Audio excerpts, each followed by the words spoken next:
हरिओम नमो नारायण। आप सभी को राधे राधे। और एक बात और है कि हेलो हाय छोड़ना पड़ेगा और राधे कृष्णा बोलना पड़ेगा। क्या है? हेलो हाय छोड़ना पड़ेगा और राधे कृष्णा बोलना पड़ेगा। आज जो है एक विशेष प्रसंग लेकर के मैं आप सभी के सामने उपस्थित हूँ और वो प्रसंग है कि मैं हूँ कौन। वो प्रसंग है कि मैं हूँ कौन।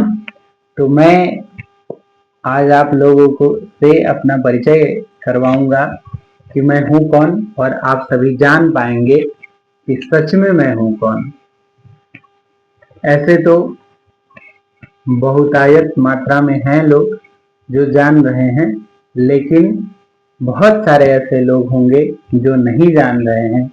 मेरे संघर्ष के रास्ते किस प्रकार रहे हैं उनके बारे में किसी को नहीं पता है। तो मैं ये सब आप सभी के साथ शेयर करना चाह रहा हूँ।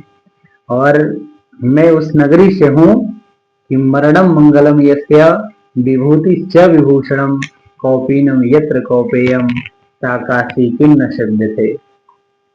जहाँ मरना ही मंगल माना जाता हो और विभूति च विभूषणम, जहाँ अनेकों विभूतियां भस्म को ही अपना आभूषण मानती हैं। और कौपीनम यत्र कौपेयम, और जहां शरीर पर सिर्फ लंगोट धारण करके सारे वस्त्रों का परित्याग करके और केवल कौपीनम को धारण करके सा काशी किम न सेव्यते, ऐसे काशी यानी वाराणसी, बाबा की नगरी, बाबा विश्वनाथ की नगरी वाराणसी में कौन नहीं रहना चाहेगा। मैं उस नगरी से हूँ कि जहाँ शानंद मानंद वने वसंतम आनंद गंधम सतपाप वृंदम वाराणसी नाथम नाथ नाथम श्री विश्वनाथम शरणम प्रबंधे। बाबा विश्वनाथ की उस पावन नगरी में मुझे रहने का सौभाग्य मिला। कुछ वर्ष मैंने बिताए वहाँ। मेरी प्रारंभिक शिक्षा दीक्षा गांव के पश्चात वहीं से हुई है। इसलिए हमारे हृदय में, हमारे रोम रोम में, हर जगह हर तरह से सिर्फ बाबा को ही याद करता रहता हूँ। और मैं किसी से हेलो हाय नहीं कहता, हर हर महादेव कहता हूँ। आप सभी को भी एक बार पुनः हर हर महादेव। और आपको एक बात कहना चाहता हूँ, जो नीति की बातें हैं, नीति शतक में भर्तृहरि जी ने लिखा है कि जाड्यम धियो हरति सिंचति वाचि सत्यम मानोन्नति दिशति पापम करोति चेतः प्रसादयति दीक्षुतनोति कीर्तिम शतसंगतिम कथय किं न करोति पुंसाम सतसंगति कथय किं न करोति पुंसाम। कह रहे हैं कि सतसंगति अर्थात सच्चे लोगों की संगति, हे पुरुष या हे मानव तुम क्यों नहीं करता, हे मानव तुम क्यों नहीं करता। इसलिए मैं भी आप लोगों से कहता हूँ कि सच्चे लोगों की संगत करना चाहिए, जो आपको अंधकार से हटा करके और उजले मार्ग पे ले। आपकी जो भी निराशा है, जो भी वेदना है, जो भी पीड़ा है, जो भी कष्ट है, उन सब से आपको दूर करें और आपको अच्छे मार्गों पे चलने के लिए प्रेरित करें। सद्भक्ति, सद्विद्या, सद्बुद्धि, सद्गुण और सद आचरण की राह पर जो चलने को प्रेरित करे, आज के समय में अच्छा वही मित्र है, सच्चा वही मित्र है। किंतु ऐसा मित्र पाना बहुत ही दुर्लभ है, क्योंकि शास्त्रों में भी ऐसा ही कहा गया। आज जो मित्रता भी है या जो भी रिश्ता है इस चराचर जगत में, कुछ रिश्तों को छोड़ दे तो सब स्वार्थ के वशीभूत। अपनी कार्य की सिद्धि के लिए एक दूसरे से जुड़े रहते हैं। कार्य अगर संपन्न हो गया तो लोग पहचानते नहीं। तो ऐसी दोस्ती, ऐसी मित्रता किसी भी काम की नहीं है। इसलिए इस क्रम में मैं बताता हूँ कि मैं अब तो डॉक्टर मनीष त्रिपाठी हो गया हूँ। पहले मैं मनीष त्रिपाठी ही था और बचपन का नाम अतुल त्रिपाठी था। और मैं उत्तर प्रदेश गाजीपुर जनपद के अंतर्गत देवरिया नाम का एक गांव है, देवस्य नगरयाम यस्य सह, जहाँ देवताओं का या ऋषियों मुनियों का वास रहा है, वो देवरिया है। हम अपने बड़े पिताजी लोगों से सुने हैं जो बताते रहे कि गांव के चारों तरफ टीले बने हुए हैं। उन टीलों पर कोई न कोई ऋषि मुनि पहले के समय में तपस्या किया करते थे, उन जंगलों में रहा करते थे। उस टीले पर कोई आदमी नहीं जाता था। तो वो चारों तरफ से टीला उस गांव के बीच में है और किनारे किनारे चारों तरफ कुछ कुछ दूरी पे टीले हैं। तो इसलिए उसका नाम पहले कुछ देवस्थल था, फिर कालांतर में वो बदलते बदलते देवरिया अब हो गया है। मैं उसी गांव का निवासी हूँ। उस गांव के ही बगल में करीमदीनपुर एक जगह है, वही हम लोग का थाना है और ब्लॉक भावरकोल है, तहसील यूसुफपुर मोहम्मदाबाद। ये मैं इसलिए बता रहा हूँ कि मेरे गांव का परिचय की आवश्यकता तो नहीं है, लेकिन फिर भी मैं सोचा कि आप लोग को बता दें। प्रारंभिक जो हमारी शिक्षा दीक्षा हुई वह गांव में ही हुई और पिताजी चूंकि शिक्षक थे तो उनके ही स्कूल में पढ़ लिख करके हम लोग 8वीं तक की पढ़ाई पूरी किए और तत्पश्चात बनारस के लिए प्रस्थान हुआ है। बाबा की कृपा से प्रथम स्कूल जो मिला था मुझे, रणवीर संस्कृत विद्यालय, जो काशी हिंदू विश्वविद्यालय की प्रथम शाखा है और संस्कृत की पढ़ाई वहाँ होती है, तो उसमें मुझे दाखिला मिला था।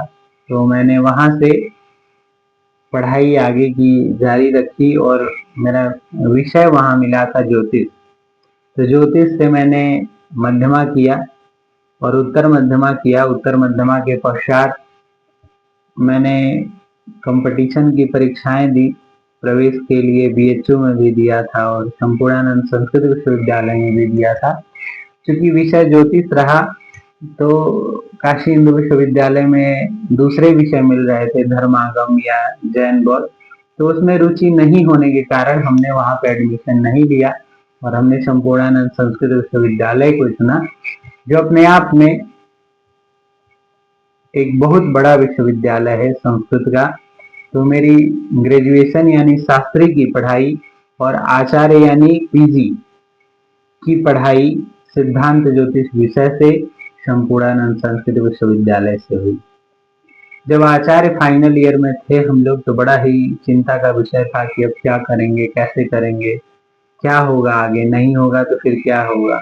तो उस समय तमाम तरह की समस्याएं उपस्थित थी सामने। में तरह तरह के लोग मंतव्य भी देने वाले थे, तरह तरह की अब बस पढ़ाई हो गई घर चले जाओ, क्योंकि घर की आर्थिक स्थितियां उस समय ठीक नहीं थी। मैं एक संस्कृत का छात्र हूँ, तो आप सभी को बताते हुए ये थोड़ा भी पीड़ा नहीं हो रहा है कि हमारा बैकग्राउंड बहुत ही कमजोर रहा है। और यकीन मानिएगा कि इस समाज में बच्चा संस्कृत पढ़ने वही जाता है जिसका फैमिलियर बैकग्राउंड बहुत कमजोर हो या माँ बाप पढ़ाने के लिए सक्षम न हो। तो संस्कृत में फीस कम लगती है, पैसा खर्चा कम होता है, इसलिए लोग उठा करके उसको संस्कृत में डाल देते हैं।